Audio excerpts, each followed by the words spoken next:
Hi.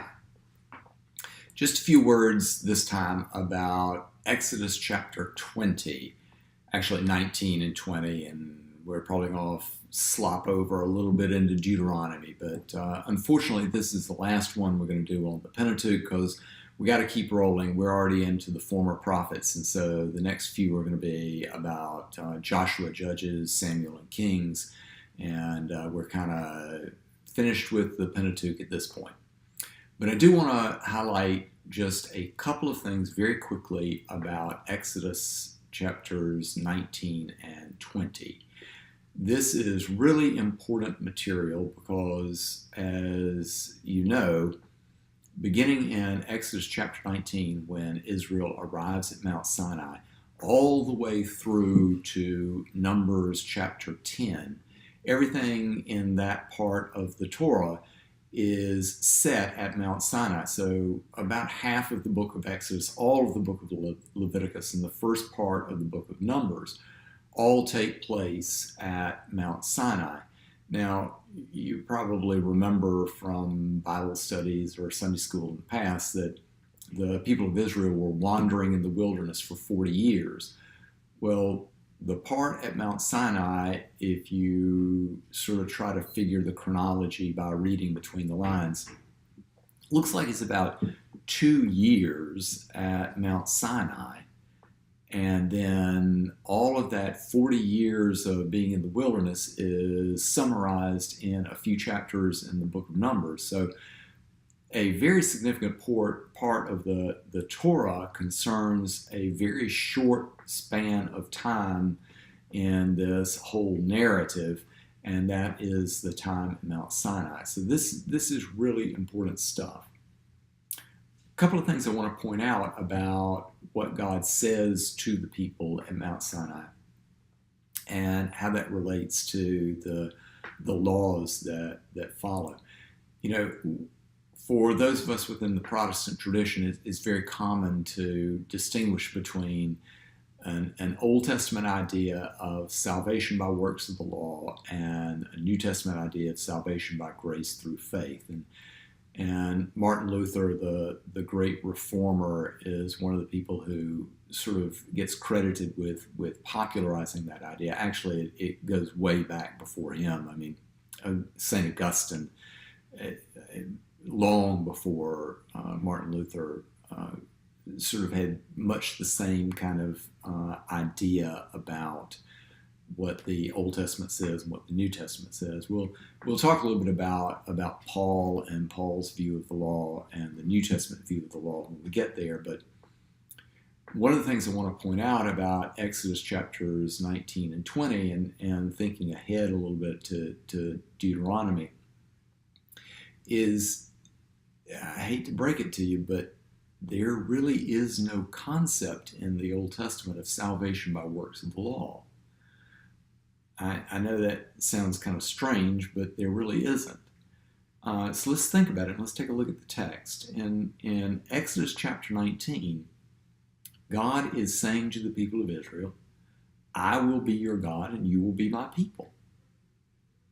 And remember back to Exodus chapter 3, God has already claimed these people as his people. God has already said, these are my people Israel, and I'm being faithful to the promise that I made to Israel's ancestors.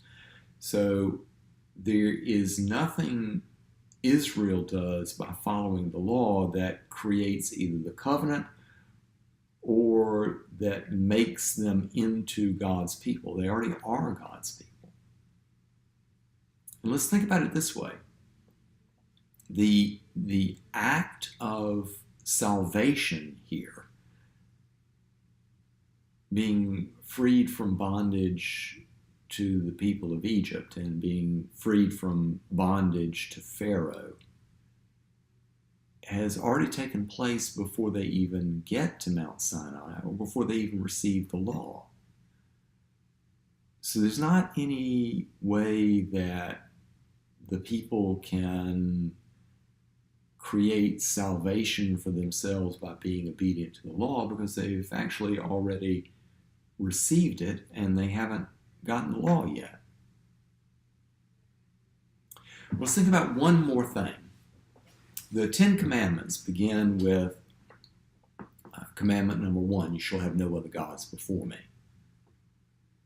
Except that's not actually how the first commandment begins. The first commandment actually begins, I am the Lord your God who brought you out of the land of Egypt, out of the house of bondage. You shall have no other gods before me. In other words, you shall have no other gods, not in order to be saved, but because you have already been saved. See, that's the formulation that is being set up here. The law is being given not as a means for the people to be obedient and thereby to create salvation. The law is being given as a way for the people to live out their gratitude to God for what God has already done. I am the Lord your God who brought you out of the land of Egypt, out of the house of bondage. Therefore, obviously that's implied, you shall have no other gods before me. In other words, the equation is, this is what I have done for you. And because of what I have done for you, and because I have called you to be my people, therefore, this is what you should do. The law is not a means of becoming God's people. The law is a means of living out their gratitude to God for having been called to be God's people. And I think that's really important for us to remember as Christians. It's very easy for us to read through the law and mostly just ignore it because, it really doesn't apply to us. We don't have to live by all that stuff. And yet the Ten Commandments, as the sort of distillation of the law, are still principles that are very important for us. Many of them actually form the backbone of our criminal law down to the present day. They are basic to our moral and ethical values.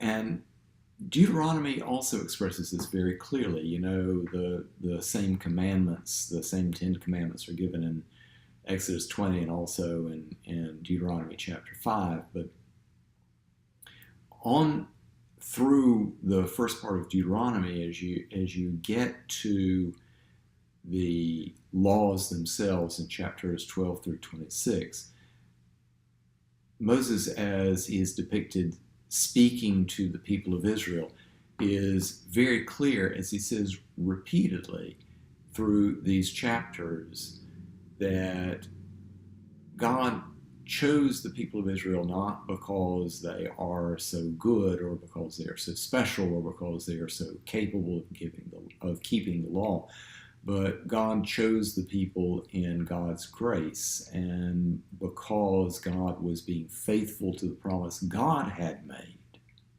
not because of anything the people had done. And Moses says to the people in chapters 10 and 11, the laws that I'm giving to you this day are for your own good. They are, in essence, as Moses says there, a way to live out the gratitude to God for what God has done for you, by calling you to be God's people, by bringing you out of the land of bondage, and by now preparing to give you a land, a good and a broad land, a land flowing with milk and honey. And so when you go in there and you receive the gift that God has given you, therefore then follow these laws. That's the basic formulation that we see throughout these laws. They are not a means of obtaining God's grace. They are a response to the grace the people have already been given.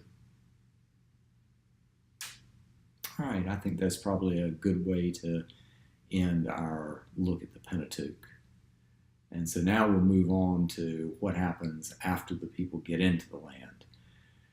And unfortunately, that's not all a good story. Some of it is, but some of it isn't, as we see how, in fact, the people live out their time in the land.